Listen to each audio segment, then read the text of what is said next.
recording this, which the recording will be available later on our District 33 site. The second is I'll be putting everyone on mute, and during the webinar and the presentation, if you have any questions, to please post them in the chat box, which is located at the bottom of your Zoom screen, and just type your question or comments. And in the end of our presentation, we will have time devoted for a Q&A. So with that, Joseph, are you ready? I am ready. Let's get her done. Right, let's going, and I hope everyone is ready as well. So I am muting everyone so everyone is muted except me, and I will be sharing my screen for our PowerPoint presentation. Now, if you are not able to see it, please put it in the chat box, and I hope everyone can see the screen. Joseph, can you see it? Give a nod. Jim, can you see it? If you can, Jim, if you can see it. Jim Carney, can you see it? You can see the screen? Okay. All right, so we are talking today about the Club Coach program, and this is to provide an overview to inform everyone of the program and different opportunities that it has, not just for members like yourself, but also for the clubs in our district.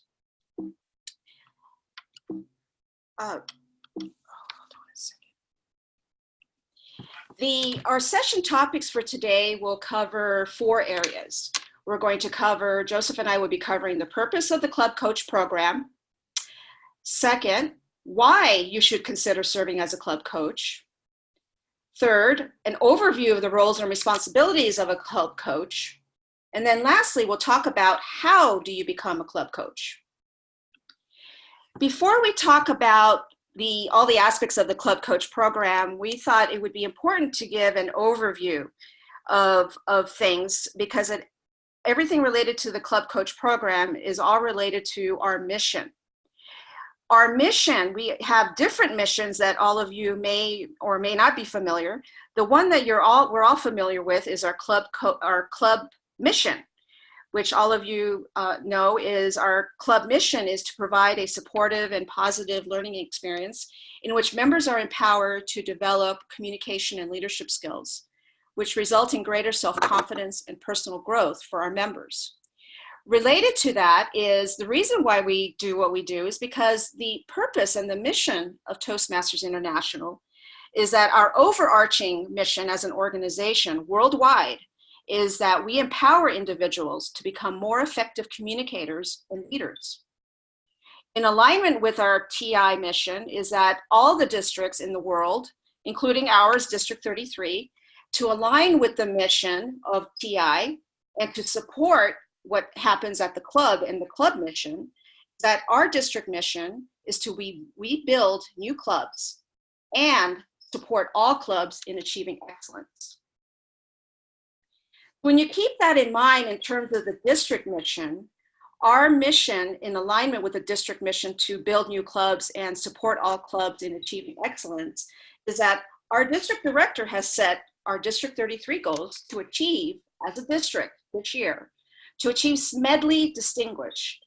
Smedley Distinguished is above President's Distinguished. It's the top type of designation that we can achieve as a district. And in order to achieve that, we must grow in the number of new clubs and in membership. So growth is not just in new members, it's also in the new clubs. It's growing our number of new clubs and the new members in those clubs, and then also adding and having in our existing club new members. Club retention efforts, what we do in the district and in our areas is critical because it impacts growth. When we lose one club, when a club is suspended and then it's lost, in order for us as a district to have growth, we have to have 2 new clubs. One to replace the one that we lost, and then another one to allow for a new growth in a new club. Given that, and given that our goal is Smedley Distinguished, it's critical that we have a pool of club coaches in order for us to meet our current and our future needs. That's very, very important. Let's take a look at what we look like as a district. we actually ran the numbers on the dashboard. We currently have in District 33, 156 clubs. Out of that, and as of today, 78 clubs, or half of our current clubs, have 12 or fewer members. That means that these 78 clubs qualify for the club coach program. To receive a club coach, you have to have 12 or fewer members. Out of the 78, 57 eligible clubs currently do not have a coach. That means 73% of 78 clubs that are eligible do not have a coach. So in order for us to ramp up our club retention, as you can see, there are clearly clubs that could and should have, or if they want to have coaches, but we need to have coaches in order to meet that need. The purpose of the Club Coach program is, as I mentioned earlier, it supports our district's club retention efforts and targets those clubs that have 12 or fewer members. The purpose of a club and what a club coach does is that he or she coaches a club to rebuild their membership and restore the quality to the club environment. And the goal of a club coach is to support and coach a club to reach at least distinguished within that distinguished club program that we have, and the minimum is distinguished. Why should you consider being a coach? Well, all of us, as I mentioned, is that we need club coaches, but what's in it for you? What's in it for us as members? Well, number one, it provides an opportunity for furthering our growth in our communication and leadership skills. We all know that Toastmasters is all about experiential experience. It's all about learning by doing. And being a coach actually provides that opportunity to shore up both our communication and leadership skills. The second is that it fulfills a DTM requirement, both under the legacy or the traditional program, as well as pathways. The other is, and this is for the last 2 years, effective as of last year, for June 30th, 2019, and for the upcoming June 30th, 2020, is that there's double credit, or a 2-for-1 credit this year, which means that if you, as a coach, successfully complete your goal as a club coach, that you will receive credit for both as a coach and as well as a district officer requirement. Now, as an example, the club support role, or serving as a club coach, it can be applied to the legacy program under the ALS, the Advanced Leadership Silver. That's under the traditional, which all of you know, the traditional or legacy program sunset and ends on June 30th, 2020. For the legacy, you need to have a club coach position successfully completed and a district officer position. But if you do the club coach and you successfully get your club to at least distinguished or better by June 30th, 2020, you will receive credit for both the district officer position and the club coach position. Now, this double credit does not expire. It can be used now or at any time in the future, and that's including for any award that's awarded after July 2020. And again, for those of you that are going for more than one DTM, I know some are going on probably their 5th or their 6th, or some on their 2nd. This double credit applies towards any DTM, whether it's the 1st, 2nd, or the 3rd. I'm going to hand over to my partner here, to Joseph. And Joseph, I don't know can you unmute yourself? Yes, okay. I sure did. Hey, good morning once again, everyone. As you can see right now, the importance of getting enough club coaches. We literally have 56, 57 clubs that are eligible, and they're not reaching out for coaches. And here's because there's certain responsibilities we all have to do. Coaches, believe it or not, actually have to attend club meetings. Now, some clubs meet every week, some meet every couple weeks, and I still get coaches that say, well, I'm just going to show up once a month. Well, the once a month might be fine, but we have to really build that rapport with the leaders and its members. People just want to get credit and not do the work, and that's some of the issues we're having. So there are certain responsibilities. And when you're there, we're supposed to be enthusiastic, build that camaraderie and structure within the club. Too many of us just want to show up and tell them what they're doing wrong. That is not a club coach's job. We're supposed to be the cheerleaders.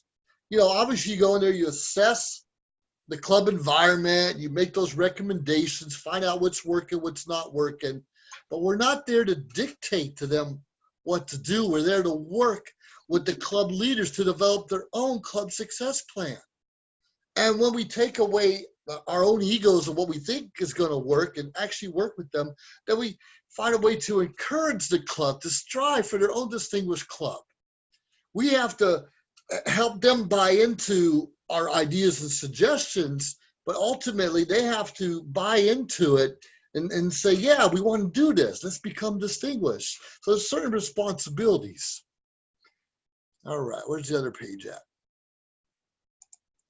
You're on building, okay, so, the next one. Yeah. Sorry, Joseph. No, that's all right. That's great. But we're talking about certain tips. Now, one of the biggest tips is someone's been a member of a club for many years, and they sometimes forget what are the benefits. Why are they there? When the club's failing, and some clubs fail, or to go through that roller coaster for several years, we have to remind over and over the benefits of working on our communication leadership skills and how it can even help us outside the club in our jobs, in our relationships, in our businesses. So it's a good idea to constantly remind members of the benefits, and then they can share with others. And when we encourage the clubs to work on embracing a common worthwhile goal. Now, we have some clubs that obviously are corporate. We have clubs and community clubs. We have clubs focusing on PowerPoint presentations. We're starting clubs virtually now and so many other things. So we get the club to decide what their vision is, what their goal is, what they all have in common. We can better address and help them further the goals. Like I said, too many of us just want to tell them what to do, and we got to stop doing that. We need to step back and find mentors for the group. As coaches, we should be mentors and role models, but we don't have to do everything ourselves. Most clubs have been around a while. They've got a couple seasoned people there that can help out if we just let them, or maybe show them how to help, because we can all get frustrated when things aren't working the way we plan. So I have to explain how the educational goals, sure, they help the club success plan and DCP, but the educational goals are for the member. When we show them when they're going through that path, and the icebreaker, we all know about the icebreakers, but when you move on to something else, you can show them how you're actually learning and developing those leadership skills. Sure, we're in a new path now rather than the legacy, but it's so important to see how that can make us better, because it's challenging us. So once we remind the members how they're being challenged and how we're going to mentor them to get through it, show them it's fun. So let's check out another slide. Well, here's another thing too. A lot of clubs believe, well, if they have the minimum 4 officers trained, they're good. Well, technically they're good, but even if they did not attend the formal training, we should still ensure that all officers get trained. All get trained. Even someone who's been a treasurer for 5 or 6 years, things change. We have that, was a 199 we have to fill out each and every year, and it's a good idea to also do an audit of your books. Are we doing those things? Maybe not. So make sure we're all getting trained and attending the training. A lot of clubs look for that cop-out. They want to attend the training and expect the area director to go to them at their meeting and do it all for them. We got to step back, and because when we're officers of a club, when we're mentors of a club, when we're a coach, we have responsibilities. So we got to help each other, encourage and say, you want to go. Trust me, this is a good thing. And sometimes when we have new clubs or clubs where members are leaving, we have to remind one another, what does a Toastmaster do? What does a joke master do if you have it? What's a general evaluator's real job? What are table topics supposed to be focused on? And it's a good idea to have speeches on those meeting roles. In fact, even if you're a club officer, I know some clubs, it's kind of a requirement. If you're the secretary that year, you're going to give a speech on your secretarial duties so everybody understands. I know I'm more on what the club is doing, but these are things, tips that coaches could encourage the members to do. And I notice a lot of clubs don't even have a membership packet or an informational package. Or if you have a guest coming in, sure, we're all good at smiling, shaking our hands and welcoming them, but are we asking for their input, what they liked about the meeting, what they didn't like? Are we asking for how they enjoyed themselves? And if we learn how to do that and once again put the focus back on the members and the guests, the clubs grow by themselves almost, provided we have a good structure. Because Toastmasters should be fun. Should be fun. We're all learning, we're all growing, but it should be fun. So that's what I'm talking a little bit about. And us as coaches and even mentors, we have to step in there and be willing to do the work. If we're not willing to do the work, we shouldn't be a coach. But any one of us can put our best foot forward and work with the club that wants us there, and everybody wins. See the next slide here. Right, we'll look at the slide after this. It talks about the club coach resources. And some of the things I talked about were actually on the club coach troubleshooting guide. We'll talk about here in a minute. But that moments of truth, we're looking down there, a lot of us don't do that anymore. Ever since we're going to the pathways. But the moments of truth is when we're being honest with the club. Hey, this is what you're doing well. This is what you need improvements on. That's kind of a coach's job. Sit back, observe, take a lot of notes, and do a moments of truth speech. And the coach should do that, but they don't have to. It could be someone else. It could be the area director. It could even be the president. But it's nice to have a third party, outsider. And us as coaches, we're the outsiders. You could join a club. In fact, you'd be a coach of many clubs, but don't do it for the wrong reasons. So, okay, we're looking at these. A successful club series. We know about that. Club coach training modules. All the stuff is on the Toastmasters International website. And we're looking for the first point of contact is always the area director and the experienced club coaches and district training. In fact, in a couple months, Clarice and I are going to regional training back in Denver. It's exciting because we're learning these things from each other, other people in our positions in different districts all over the world. So it's pretty exciting. What else we got here, Clarice? Okay, this is what I talked about a little bit. Some of these things, for instance, we look at it. Members sincerely want their club to be successful, or they don't care if it fails. It depends on what they're thinking. It's a good idea when we're observing, convince members that they will gain those meaningful benefits. Here are the benefits if you want to succeed. If you fail, everyone loses. And we have to tell, sometimes we get members in here who are trying real hard, but there's a negative vibe from many others. And we need to kind of take them to the side. If we're just going to complain about pathways all the time, it's a very bad vibe you're putting for everyone else or all the guests, because quite frankly, there's a lot of good stuff in there. So you see this club coach, and this is right there on the TI website also. You can scroll down there and it's a 2-page document. But are you enthusiastic? Is it a negative club? And that's what we talk about, make them fun, inject different enjoyment into the meetings, have theme meetings, whatever you got to do. But you need to, as a coach, figure out what works with that club and how, and bring in your ideas, but they still have to buy into it. You could ask them to try something, but they still have to buy into it. So what else we got there, Clarice? And feel free to put comments in the chat box. Oh, let's go with this.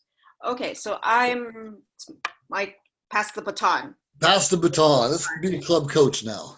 All right, so now that we have a great overview from Joseph on the responsibilities of a club coach, then the question is, how do you become a club coach? Well, there are certain requirements in order to be a club coach, and some things to consider.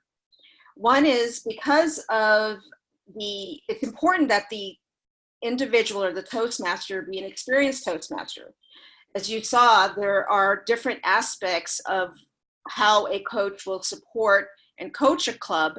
So experience as being an officer, especially experience as a VPE, familiarity with the club officer roles, strong familiarity with pathways, all of that is important and part of being an experienced Toastmaster. The other is, and this is a TI requirement, the member has to be a member in good standing, which means that the member has to be current on their dues. The other is when a member is appointed or considered to be a club coach, that member cannot be, at the time of appointment, cannot be a member of the club.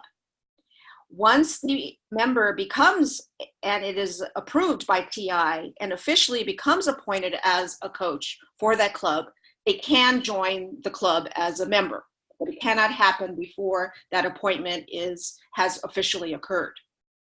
The other is we want to make sure that the club coach fits with the club and that the club is in agreement to, number one, have a coach, and number two, they feel that they can work with the coach in terms of the coaching candidates. If you don't have the relationship and positive working relationship between a club coach and the club, especially the club officers, that relationship is not going to work. So it's critical that there is an agreement among the club and the club officers and the club members to have a coach, and that they agree to have the coach candidates as their club coaches before the club appointment form is submitted for consideration. Now, what many clubs do is they actually have the coaching candidate meet and attend a meeting and actually do an interview. One of my clubs that I'm a member of, we actually did an interview with the potential coaching candidate and got to know them and try to get their thoughts before we actually, as an executive board, voted on having the club coach. So we strongly encourage that. The other is, once there is that agreement by the club coach, and it also is, the coaching candidate also has to be in agreement that they want to work with the club. So it's a two-way relationship. But once all of that is all in play, then the coach appointment form is signed by the club president.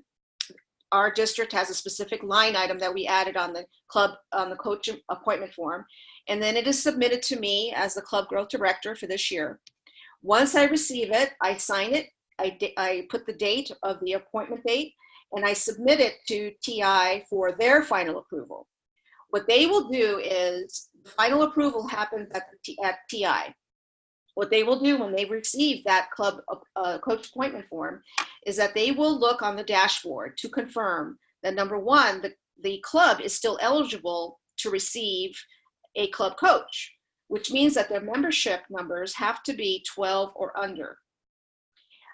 When you submit a club coach appointment form, just know that, club presidents, that will be considered. So at the time, for example, and this has happened, when a coach appointment form was submitted to me, and I look on the dashboard and the club qualifies, they have 12 or fewer members, I submit it, and there's like a lag it can happen between 2 to 5 business days. Between the 2 to 5 business days, if the club had additional members that joined that ramped them up above the 12, then TI will go back and say that the club is not eligible. So just know that the qualification happens not just at the time when that coach appointment form is submitted to the club growth director, but it also has to happen when TI looks up the numbers on the dashboard when they receive that. When TI approves it, an email goes out to the coach and the club president and the trio, the district director, program quality director, and myself, with the official notification that that member has been appointed as a club coach of XYZ club. And that is when there's the official notification that that coach is officially a coach, and that coach can begin in that role. The other is to consider is the club coach appointment is generally for 2 years. Now, in this year, this is a unique year because, as we explained earlier, the traditional program or legacy program ends on June 30th. So for members who sign on and become a club coach and are appointed and approved by TI, that means in order for you to get the dual credit, it's not a 2-year appointment. The completion of the club coach requirement must be successfully completed by June 30th, 2020, in order for that member, that club coach, to get that dual credit and credit towards their DTM under the traditional program. So that is the only, in terms of this year, that is the uniqueness and kind of flag. The other is for those that are under the traditional program, it is highly, highly recommended that you have all your other DTM requirements completed long before the June 30th deadline. That includes your high performance leadership project completed, which means that you not only completed it, but you submitted your paperwork and you received verification from TI that your high performance leadership project was completed. Everything needs to be completed by then, except for, say you're, well, if you're a district officer, that doesn't complete, if you're doing for the dual credit. Because what TI had informed us is that if the club coach verification will not automatically happen on June 30th. It takes TI time to close out so-called the year-end numbers. And so when you'll notice, they have to verify membership payments, they have a whole lot of things to verify before they can verify that that club by which the coach was coaching did in fact receive and achieve distinguished or better. It may reflect that on the dashboard, but it is not official until TI closes their book, so to speak, and confirms that these are the final year-end numbers and data, and that the status of the clubs is final. That is only when that verification and verification of the club coaching position can be verified. The clubs can have up to 2 club coaches. And as we talked about earlier, the credit for a club coach can only be achieved upon performance of that club. That club has to achieve distinguished or better. And under the traditional program, to get that club coach credit under the traditional program for a DTM, that club has to achieve it by June 30th of 2020. All right, so then. This is, I think I can't zoom this, but this is a picture of the club coach appointment form. Our division and area directors have access to that, but if you need a form, you can always email me or Joseph or our district director, Flora, for a copy of that form, and we would be happy to send that to you. You will notice at the bottom, there is that signature line approved by the club president.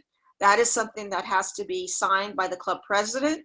And what that does is it confirms that the club is in agreement to, number one, have a coach, and that the names that are presented on this appointment form are the ones that the club is in agreement to have as their club coaches. Lastly, we want to cover the other resources and let you all know that we do have club coach trainings and support scheduled that the district will be offering. I sent a survey, a Google survey, to the current club coaches actually about a month ago, and in that tried to get their feedback on suggestions and topics that they felt would be helpful to them as current club coaches. What that survey will do is will help triage and prioritize the training topics that we will be offering. And those club coach trainings will start in November. The date and the schedule will be announced. The trainings will be geared for primarily for existing club coaches, but for those of you that are still interested and or maybe are new to being a coach, this training will definitely be geared for you and be very, very helpful for you in that capacity. The other is we are going to do what we're calling a pilot for what's called case conferencing sessions with the current club coaches. I've spoken with a few of the current club coaches about this idea and this concept. And what it is it's a web meeting or a conference call you could join in just like today, where we have the current club coaches convene. We will identify one or two club coaches who would be willing to present a case or an example of their club that they're coaching and present something that they're having, for example, some struggles. They're having some difficulties. And the purpose of this is to present what they've done and what their challenges are among their peers of club coaches and obtain feedback and suggestions from other club coaches of other approaches and strategies that they could perhaps consider employing and using.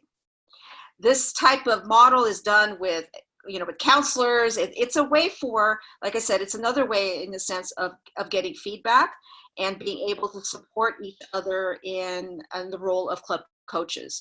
So I've received kind of enthusiasm from the current club coaches of trying this on a pilot basis. So we will try this in November, the date to be announced.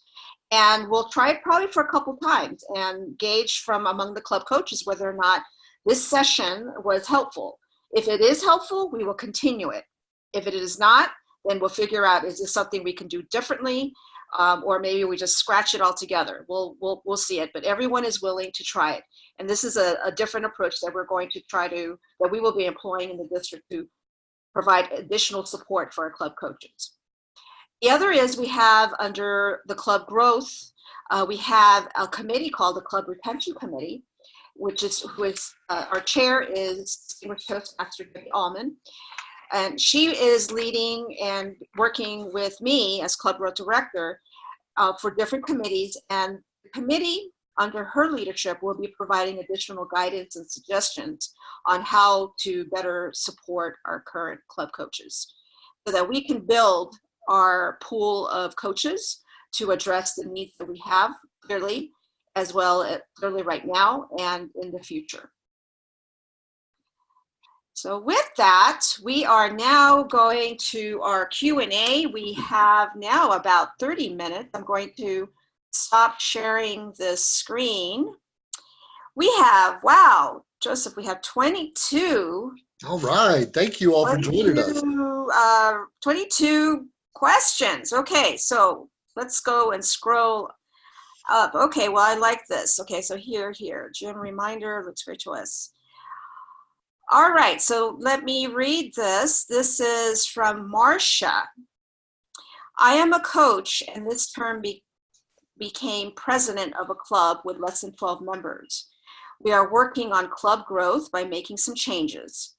It feels awkward to get a club coach when I am a coach for another club. I don't feel I'm being given enough time to help my club. Joseph, would you like to respond to that? Oh, great. That's a good one, Marcia. What were you thinking? If I'm not mistaken, you're a coach for a club, but your own personal club is struggling. So you're having challenges feeling you can be effective. Sometimes it's better to be an outsider in another club to bring a new perspective. We can never fix the problems in our own household sometimes. We have to be an outsider. And as you're coaching, as you're teaching, you're learning at the same time. So get a coach if you need one, if you think you need one. Then you're just bouncing ideas back and forth, what's working for your club and the other club. If you're not comfortable, then obviously step out of that coaching role. But there's nothing wrong for you staying in there, trying to learn and grow yourself. You're totally capable and eligible. So go for it. If you feel uncomfortable, then just step back. And I want to add to that. I think what Marcia, what you might want to consider is when you're in your club and you're as a role of president, to keep your president hat on and try to keep that separate, and then let your club know that you're serving as a club president and respecting the role of the coach that is assigned to your club by which you're a president. And I'm sure, that's difficult, but try to do that as best as you can. And then hopefully maybe that may that may diminish that feeling of awkwardness, especially if you have the support and understanding of your fellow club members, your club officers. So I'm going to, I hope that that answered your question, Marcia. I'm going to, I don't know if I can unmute you. Marcia, I think you can unmute yourself, but if that does not answer your question, if you could respond back in the chat box. Well, thank you for your, for sharing that. The next one is from Dave Boberg in Division C. His question is, do you recommend that a coach help the club develop a club success plan? Joseph, you go first.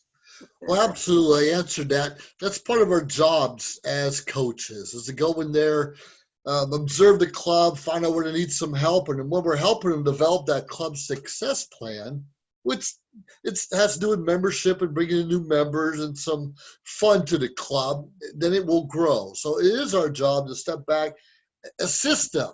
We're not supposed to do everything for the club or the members. We're there to assist them. We're there to give feedback, encouragement, but we're not there to do all the job for them. But yeah, helping them build a club success plan, that's a great start to success in what they're doing already. And I want to add to what Joseph said, and I agree with what Joseph said. We don't want to do the work for them. However, in some clubs, you may find as a club coach that they may actually not be familiar with how to do it. And so to help them, you're also helping to teach them how to do it. And you may have to guide them.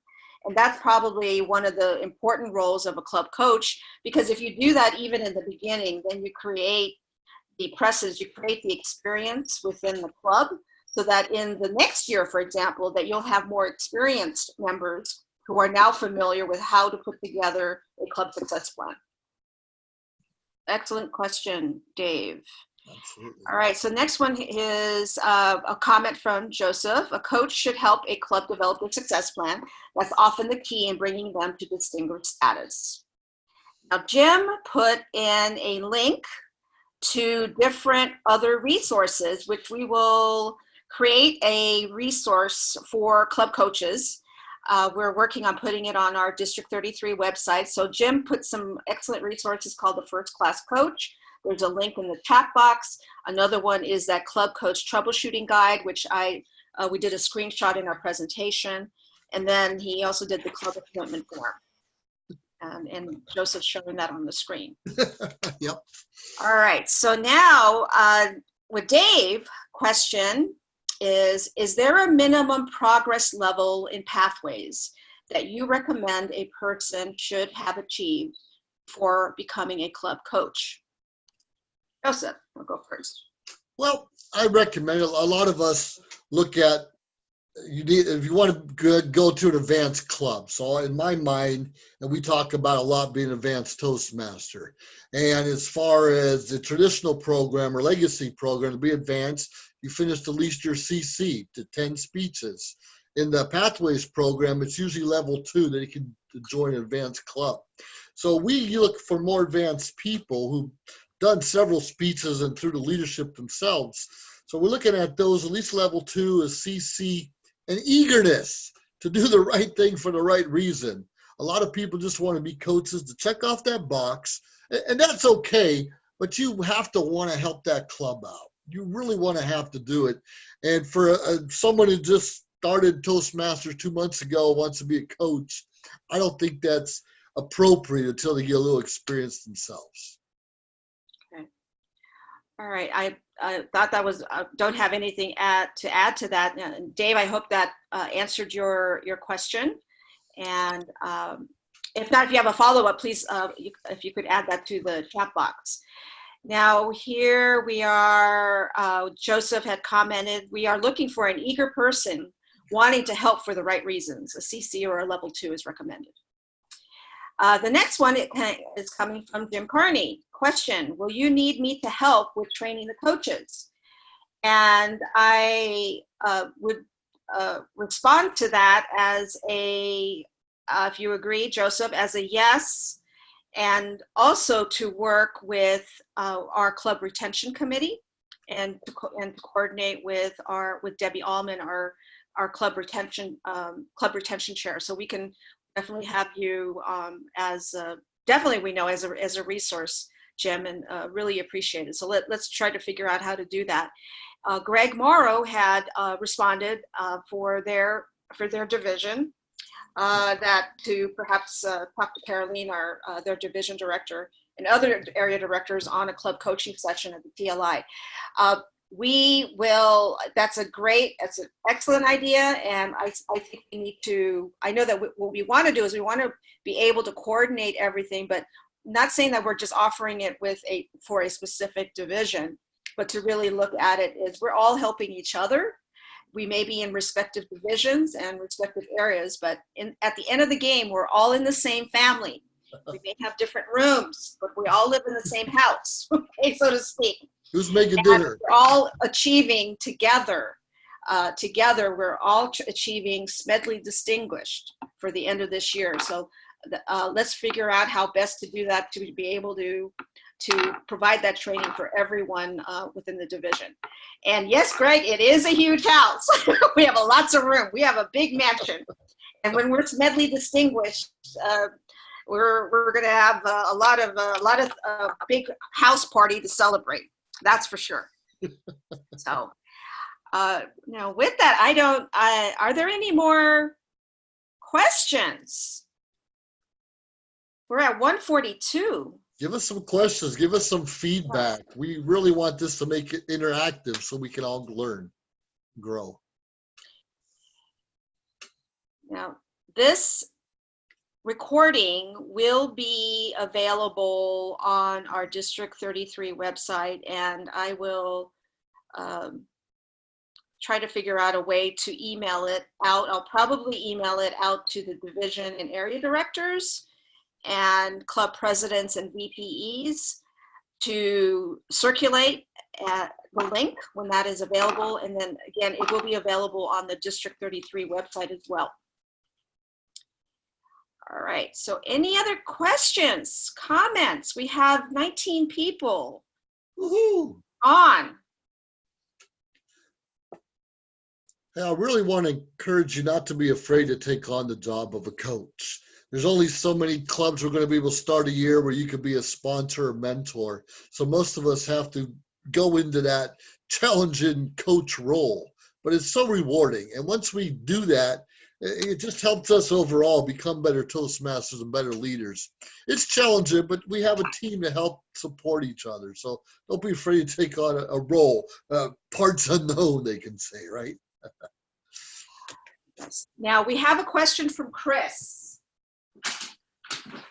Chris asked the question regarding the DTM credit. Being a club coach is one of the requirements for a DTM. And the answer to that is a yes.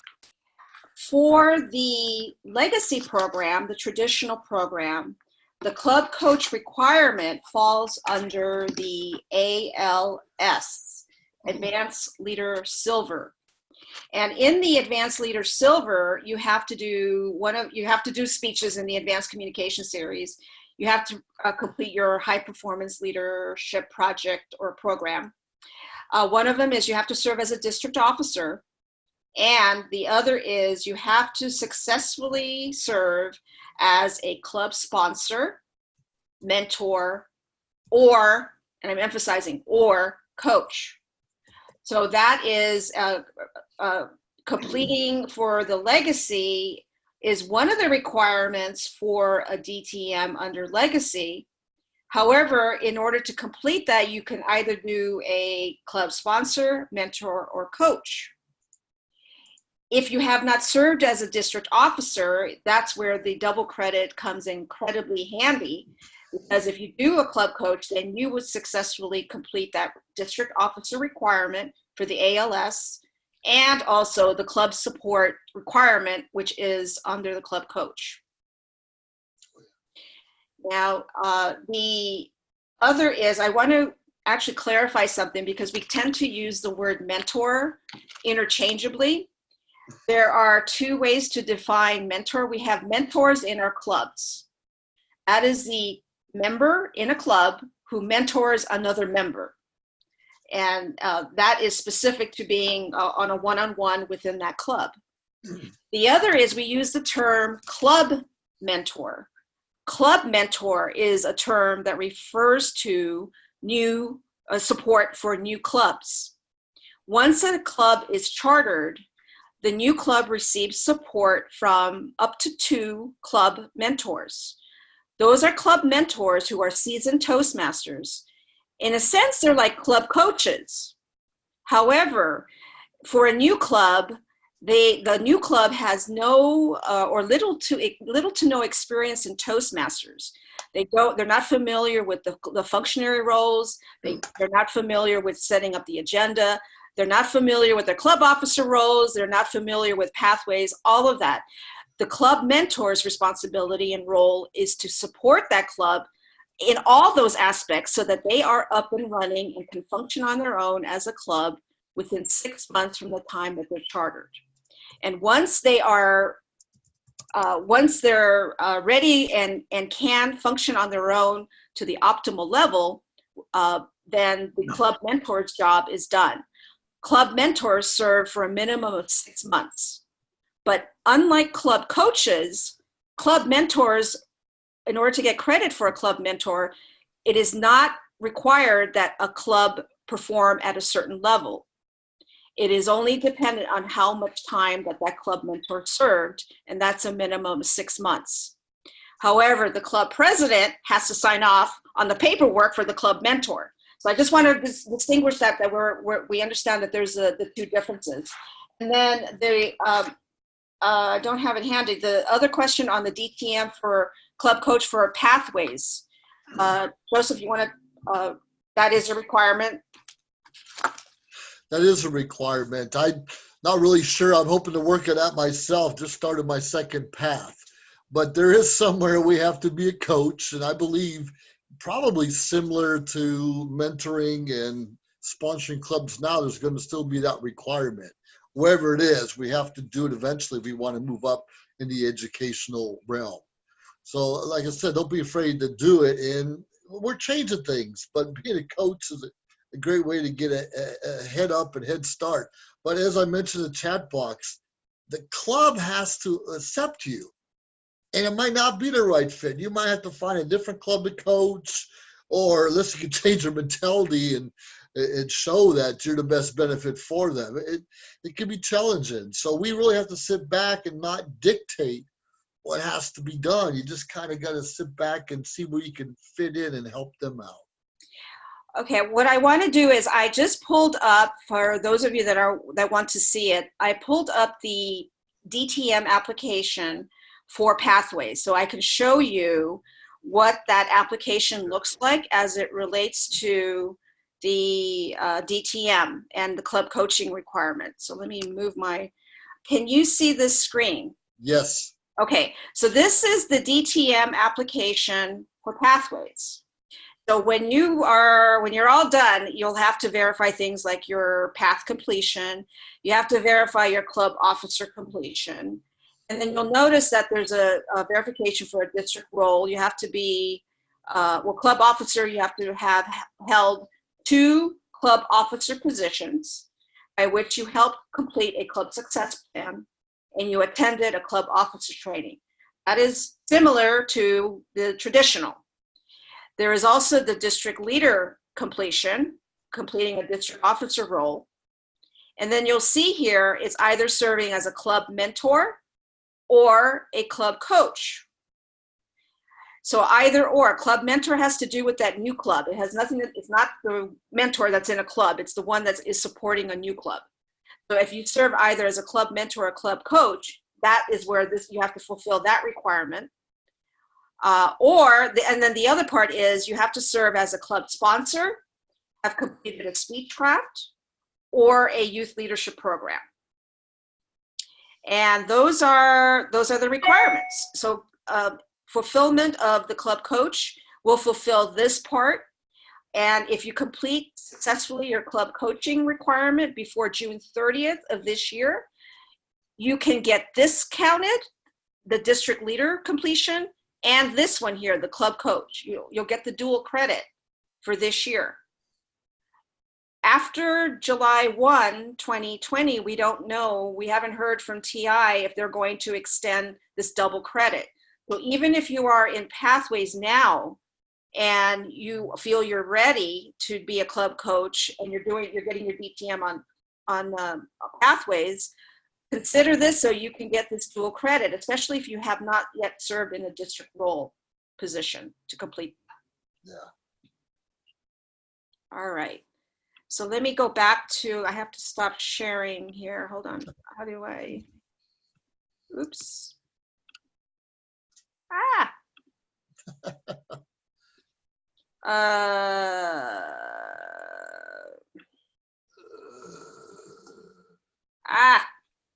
How do I stop? This is what happens when I,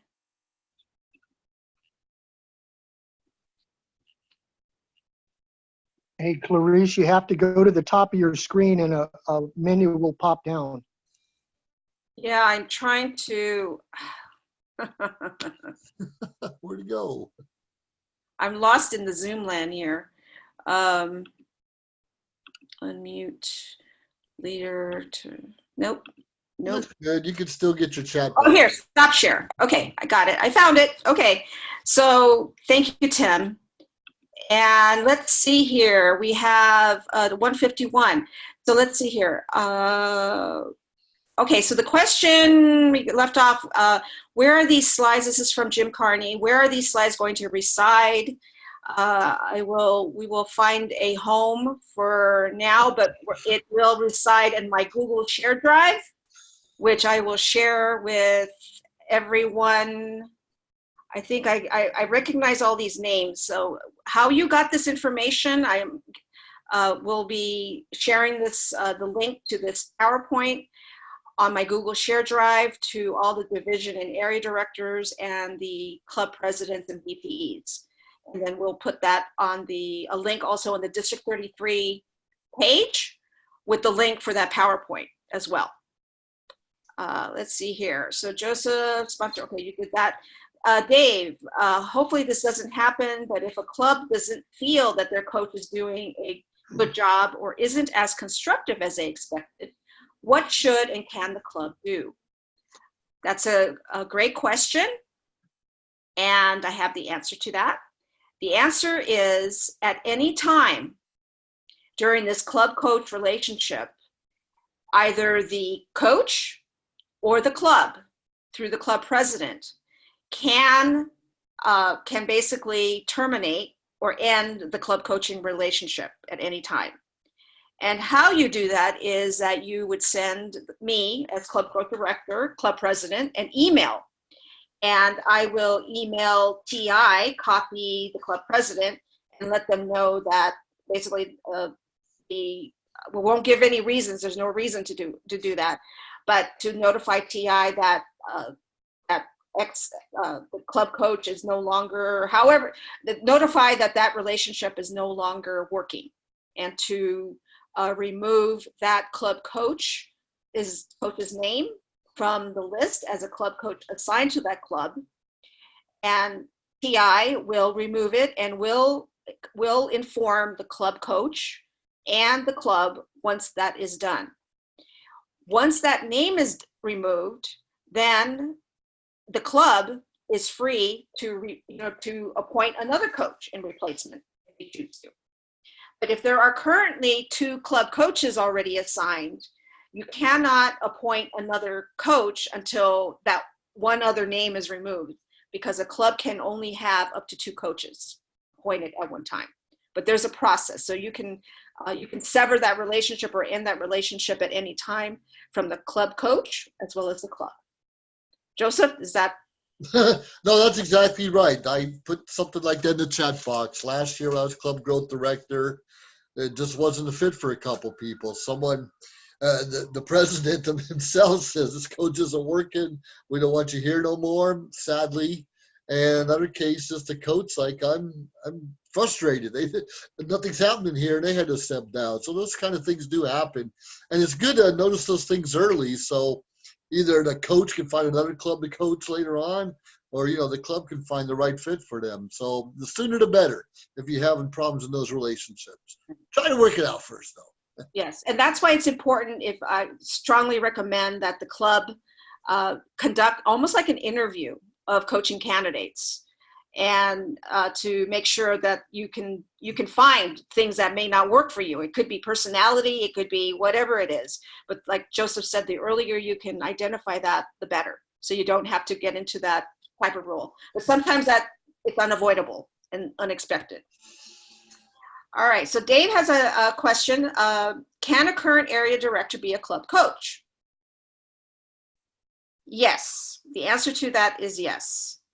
And you want to address that, Joseph? Oh, nothing at all. Any leader can be a coach. Now realize as we're moving up in leadership, area director, division director, and so far, it's a lot of work. There's more work as we move up in leadership. So as long as they are willing and have the time they can dedicate, go for it. Go for it. Right. And I do want to say that I agree with Joseph, but one thing to consider is if the area director is considering to be a club coach, that really consider their responsibilities as a district officer and whether or not they are able to also complete their responsibilities to the best of their ability for being an area director and a club coach. And if they cannot, then because that area director position, I guess, it started first, I guess, that they should consider perhaps going in favor of keeping their area director position versus a club coach. Because really they don't need, if you're an area director for your DTM, you do not need to have a club coach. There are other ways and pathways to be able to fulfill that responsibility. For example, as a club mentor or there's some other ways other than taking on two things, but that is up to the individual. That's up to the member. But to consider, can they do both adequately and to the best of their ability? Well, absolutely. I've been asked to be a coach this past year, and even last year. There's no way I could have done it. There's no time to do it right. Right. All right. We have a question from Bob. Bob asks, will there be a how to become a sponsor webinar? And the answer to that is a yes. The webinar will be an overview of what a sponsor and a mentor will be, what their role is related to building new clubs. That will be to be announced.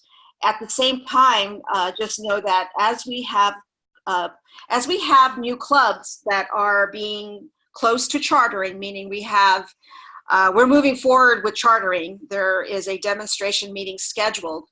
What we're doing is we're with the division director's help are creating what we're calling launch teams for that new club. The launch teams are comprised of two sponsors and two club sponsors and two club mentors. And we are working together as a team to get that club chartered and then also to get that club up and running as a new club. And when that happens, the launch team will receive more intensive training from the district, specifically as it relates to the nuts and bolts of things. And that happens as part of being part of the launch team. So that's a long and drawn out question. So very different layers of training on how to become a sponsor. One providing an overview like today, and then one more in depth that's specific to that new club. So great question. Thank you, Bob. All right. And we are now at 1:59. Woohoo!